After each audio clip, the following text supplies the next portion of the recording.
ഇല്ലില്ല, കിടക്കാൻ പോണേ ഉള്ളൂ. ഇന്ന് ഞാൻ ഒറ്റയ്ക്കേ ഉള്ളൂ. ഏട്ടൻ ഇന്ന് ജസ്റ്റ് ഒന്ന് നാട് വരെ പോയതാ. ഒറ്റയ്ക്ക് കിടക്കാനൊന്നും എനിക്ക് പേടിയൊന്നുമില്ല.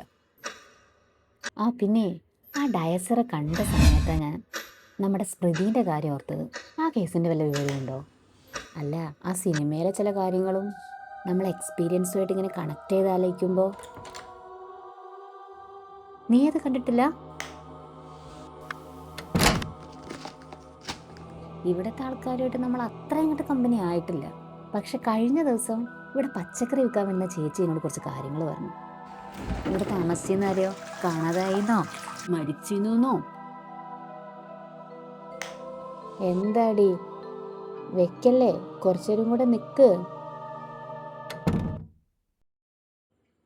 സന്നദ്ധ ഇന്ന് ആലോചിച്ച് നോക്കിയേ, ആ സ്മൃതിയുടെ കാര്യം എന്തായി എന്നുള്ളത്. എന്തൊക്കെയോ ആരൊക്കെയോ പറഞ്ഞിട്ടില്ലേ?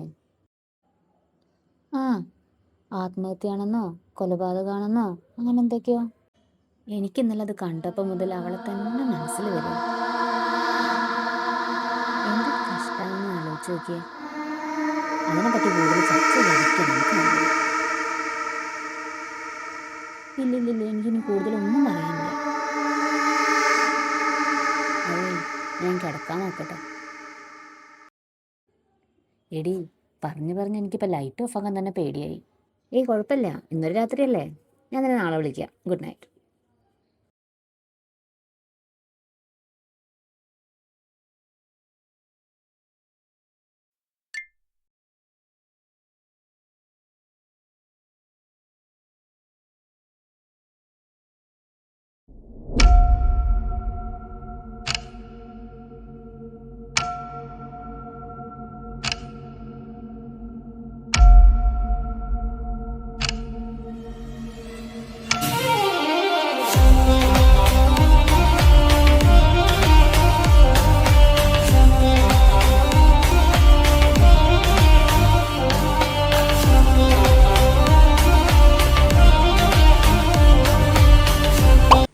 ഹലോ. നീ കിടന്നിരുന്നോ? ഞാനിവിടെ അമ്മയായിട്ട് ഇങ്ങനെ സംസാരിച്ചിരിക്കുകയായിരുന്നു. Hello hello hello